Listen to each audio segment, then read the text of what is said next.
अस्सलाम वालेकुम जी। आ एक ना टटोली ने बच्चे कड्ढे आ ते ये देख लो भी छोटे छोटे इन्ने तेज़ आ। अगे मैं इत्थे लभदा गया, मैनू दो दिखे सी ते लभे नहीं है, पता नहीं कित्थे लुके सी। तां हुण मेरी फिर निगाह पई आ बूटे की बिल्कुल जड़ दे विच किते और ये आ देखो बैठा, ये देखियो ये इन्ने सियाणे आ। टटोलियां हुण उप्पर इहनूं खबरदार कर रही भी परे हो जा, फड़न वाला कोई बंदा आ गया। हालांकि फड़ना तो खैर असीं की इन्हां नूं।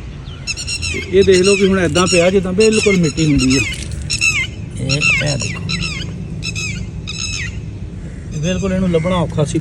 दूसरा भी इत्थे किते फिरदा आ ते यह देखो बिल्कुल जिद्दां बेजान नहीं हो गया हुंदा, जिद्दां इहदी जान ही हैगी, इस तरह पिया। मैं कि काफ़ी टाइम लभदा रहा भी गया कित्थे आ, उड़ भी नहीं सकदा, छोटा जिहा बच्चा आ ये, इस तरह बैठा जिद्दां बिल्कुल बेजान हुंदा। आ देखो मजाल आ जिसले उदां ये चंगा भला ना भज्जा फिरदा सी।